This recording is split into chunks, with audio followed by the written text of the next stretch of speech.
Yo, what's good, YouTube? Welcome back to another video, and this is infographics. I love infographics. Hopefully they let me react to this and don't take it down.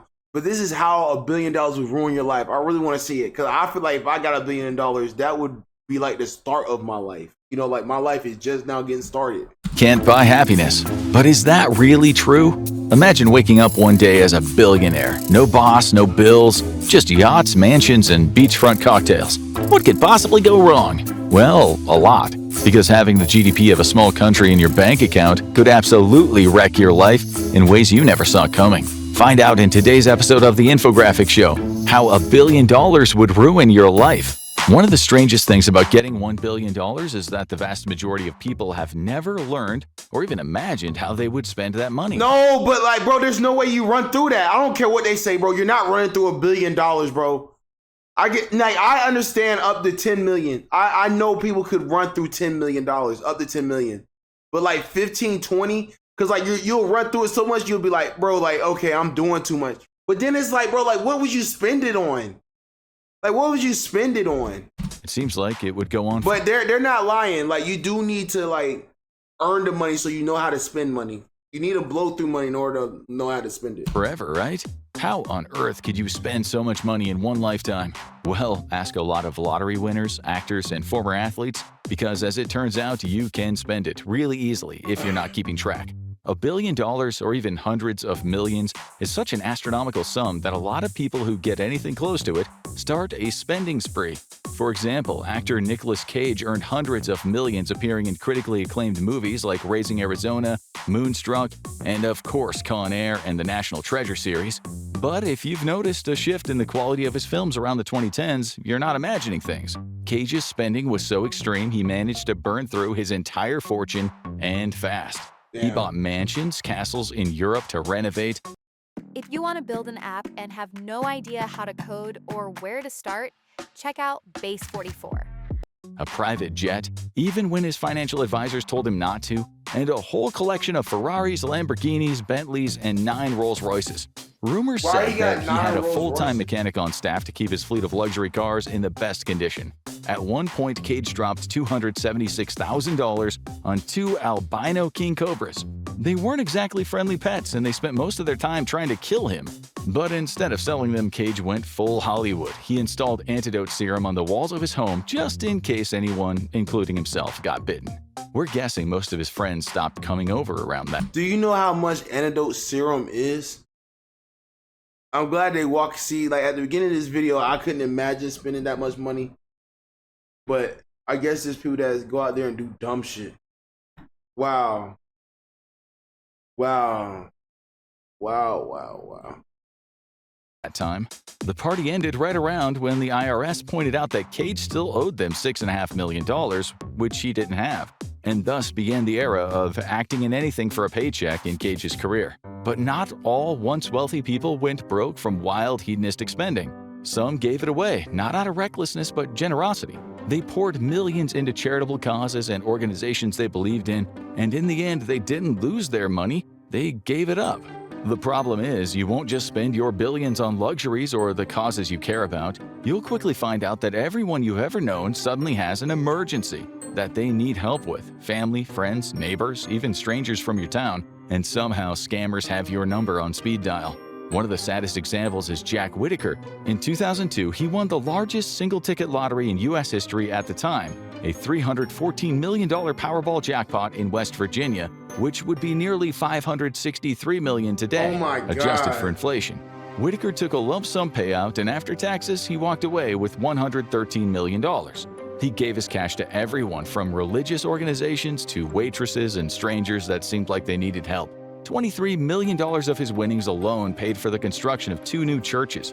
He bought the deli manager at the store where he bought his Powerball ticket, a new car, and a house.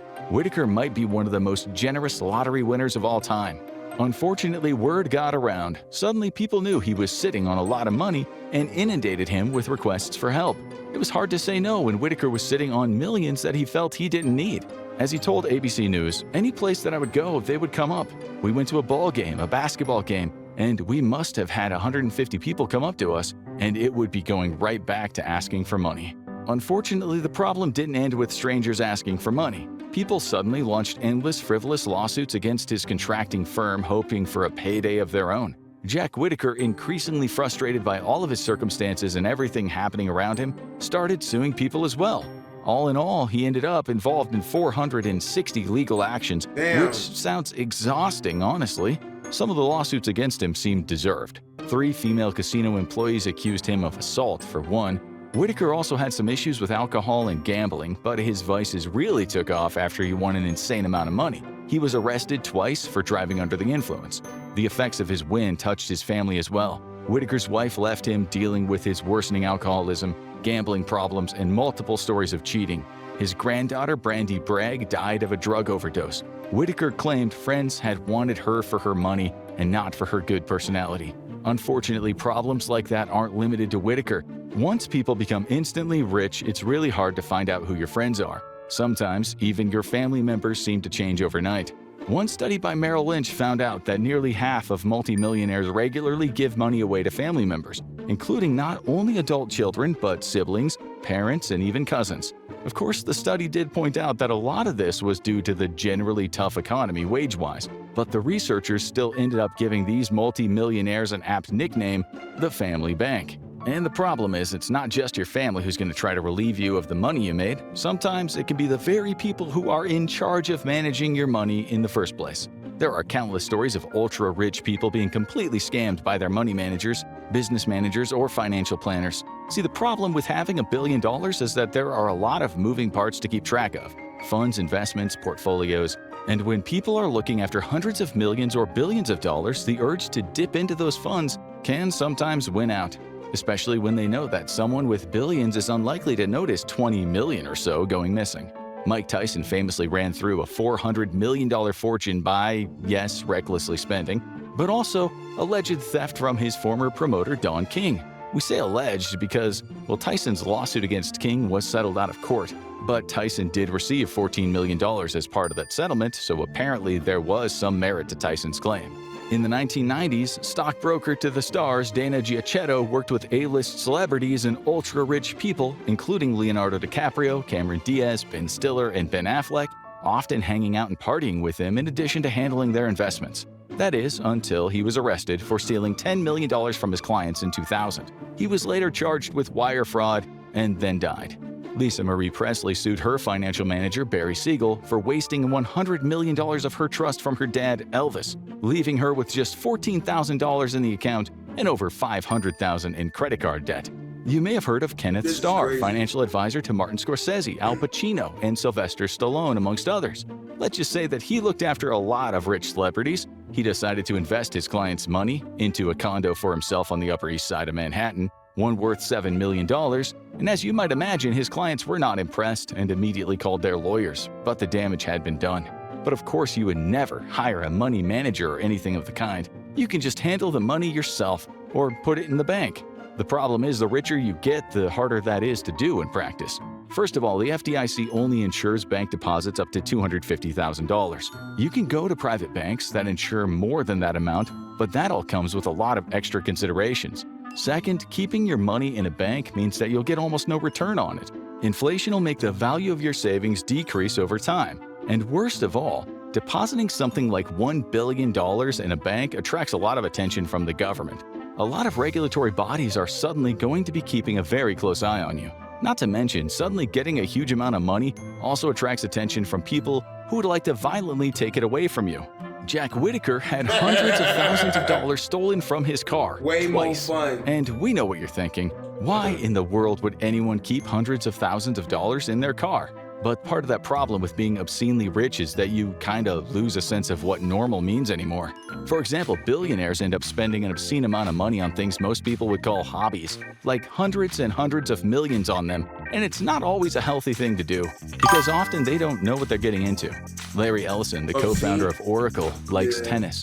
He likes tennis so much that he decided to spend $100 million on buying the Indian Wells tennis tournament. He also bought a 249-acre estate in the area so he would always have a place to stay when the tournament was taking place. Of course, these big purchasing decisions don't always go so well for the ultra-rich, and it's occasionally the reason that they might find themselves not so rich anymore. That's what former baseball player Curt Schilling discovered when he invested at least $50 million into starting his own video game company. He was sure it was going to be a big success, and he ended up spending a lot of his net worth on it, and then in 2012 the company filed for bankruptcy. Schilling had to sell off most of what he owned, big and small, from baseball mementos to his house in Massachusetts, after declaring bankruptcy. He didn't keep in mind that when you are ultra-rich, every investment decision could change your entire net worth if you are not careful. This out-of-touch mentality filters down to daily actions that the rich don't even know how to do. One valet worker shared a story from a private event at a mansion in Montecito. Before the guests arrived, their boss gave one clear instruction: when they get in their cars, make sure you close the doors for them. Otherwise, they will just drive off with them open. They were just so used to having everything done for them, they forgot how car doors work.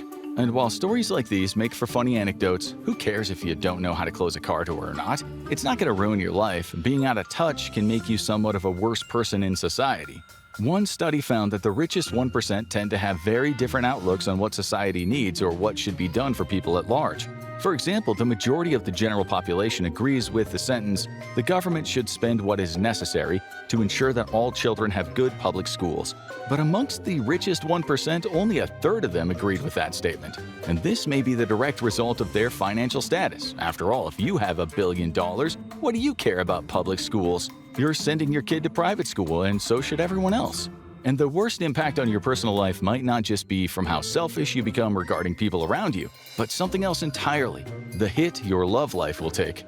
Sure, as a billionaire, you'll definitely have a lot of people vying for your attention, and almost none of them would be interested in you as a person. Clay Cockrell, a psychotherapist that specializes in the ultra-high net worth individual, says that people wonder all the time how billionaires could possibly be unhappy. But he hears it all, and most of it comes down to the complete lack of trust and deep suspicion that billionaires have for others. What would it be like if you couldn't trust those close to you, Cockrell writes? Or if you looked at any new person in your life with deep suspicion? Are people only after you for your money? Probably. Is it any wonder that so many rich people end up befriending and dating only each other? Unfortunately, that also severely narrows your dating pool. If the only people you feel comfortable dating are other billionaires, or at worst multimillionaires with family money, even when it comes to your friendships, a lot of those can suffer. Huge amounts of wealth can make relationships with people that don't have that wealth very awkward. Let's say you want to go to a restaurant. Your friends suggest going to the Olive Garden on Saturday. You want to try out the new 2-star Michelin spot. Or maybe you want to go on vacation. Your friends suggest booking a 3-star hotel in Fort Lauderdale. And meanwhile, you're thinking about taking the yacht to St. Tropez. If you always go along with what your friends can afford, frustration will creep in. You can indulge in the more expensive and often better things: 5-star dinners, exotic vacations, once-in-a-lifetime experiences, but they can't. If you start living the billionaire lifestyle, you'll need to find wealthier friends and leave your old ones behind. But maybe you can just treat your friends. Surely everyone will be happy then. While that sounds like a great idea, friendship dynamics can really get messed up when you're constantly paying for everyone else. If your friends are getting free stuff, it might start to feel like the default setting in your social circle. And that's how the ultra-rich wind up surrounded by yes-men afraid to rock the boat. Or the multi-million-dollar yacht. No one gives them any real advice. No one tells them the truth. One wrong word could mean getting cut out from the inner circle and losing the perks that come with it. Not to mention, you're probably going to start distancing yourself from a lot of your friends once you're a billionaire. According to the Harvard Business Review, as we grow wealthier, we value independence more and social connectedness less. Multiple studies have found that rich people are less generous, even though they have way more money, and they're more isolated. Two factors that may be related. People become more isolated both because a sense of competition and selfishness sets in while chasing wealth and status, and because when we're poor, we need a strong community around us to survive. But when you're a billionaire, the people that were your support system now become unnecessary drains on your time that you could spend working to make more money. Because the other weird finding about super rich people is that they have almost no free time, in the US at least. There's been a disturbing trend amongst the richest American men. They have become the world's work. If you play video games a lot, you might be able to get paid some real money. If you live in the US and you play video games for over 10 hours in a week anytime in the last 5 years, workaholics. Between 1985 and 2010, college-educated men lost 2.5 hours of leisure time per week on average. And it's not necessarily because they have to work so long, but rather, as economist Robert Frank says, building wealth to them is a creative process and the closest thing they have to fun. Which sounds depressing. The wealthiest men in America work 60 to 80 hours a week, and they have 3 weeks of vacation on average, which averages out to just over 3,400 hours a year. Weirdly, middle-class Americans work significantly less than that, as do rich men in European countries, especially the ones that rank highly in the universal happiness scales like Sweden and Denmark. But at least with all that work and money, billionaires must be having the time of their lives, right? Well, that is if they haven't fallen into the trap of destroying their social circle. Maybe. Because as many researchers and a Harvard study found, the biggest predictor of health and happiness in a human being is the quality and number of their close relationships. Close relationships, more than money or fame, are what keep people happy throughout their lives. They are better predictors than IQ or even social class. Loneliness was even compared to big killers like smoking and alcoholism, in terms of the number of years it takes off of a person's life, and the general decrease in satisfaction it causes. Of course, it's not all bad news, since many billionaires do manage to live a happy life. If you just hold on to your ideals, have a really good support system, and generally stay grounded, you could do just fine. Take Warren Buffett, for example. He runs one of the most successful companies on the planet, Berkshire Hathaway, and he still lives in the same Omaha house that he bought for $31,500 back in 1958. Okay, so now it's worth between 1.2 and 1.5 million, but that's nothing compared to the value of most billionaires' home real estate. Bill Gates' 66,000 square foot Washington estate is worth $127 million. Seems that Buffett is focusing on everything science says gives you an actual happy life. He once gave students the following advice: do something you enjoy all your life. He followed it up by recommending people keep good relationships in their lives, saying be associated with the people you like. I only work with people I like. If I could make $100 million with a guy who causes my stomach to churn, I'd say no. Then again, if you were to suddenly get $1 billion, you'd also have to deal with the biggest problem most instant multimillionaires and billionaires don't expect: their complete and sudden loss of identity and purpose. Everything you do, so much of what defines you, your job, your hobbies, your home, your town, your social circle, can and most likely will change overnight. Your life will go from hanging out with a group of friends and relatives and some co-workers to suddenly being in social circles with a bunch of new people, most of whom have no empathy and all of whom don't really trust you. You'll let go of your former community, let go of your old job, and replace it with either Man, fuck that. I ain't doing that weird ass shit, man. No.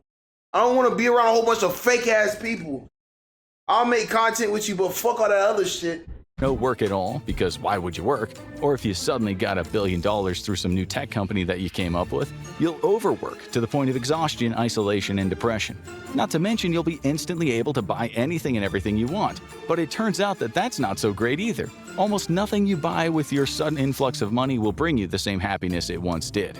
And that's not just a theory. Scientists at Stanford University, including Assistant Professor of Psychiatry and Behavioral Science Nir Eshel, ran studies to understand why people tended to really value, even overvalue the things they got as a result of big efforts and hard work.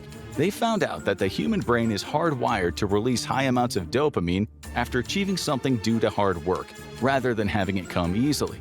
Eshel explains why this may happen as follows. In an environment with limited resources, when we typically get rewarded only after really hard work, we may need high dopamine secretion to get us to do it again. So before you become a billionaire, were you saving up for a really cool guitar that you could play? Well, you just bought 5 of them signed by rock legends with a single phone call. Were you putting away some money every month for a 1-week trip to Paris? Yawn. Your friends were just in Paris yesterday, and they're going to Beijing tomorrow because honestly, Paris is so overrated right now. But if you still really want to visit, you'll ask your private jet pilot to meet you at the airport in an hour and take you there. Maybe that's why so many billionaires are constantly on an endless quest for more and more. Even after securing enough generational wealth to last centuries, at some point it's not just about the money anymore, it's about filling a void. Because when you can buy anything, purpose and joy suddenly become a lot harder to find. So now you know the dark side of extreme wealth. But do you think you've got what it takes to come out the other side smiling? Watch how to actually spend your lottery. Hey man, if y'all enjoyed that video, like, comment, subscribe. I'll see you on the next one.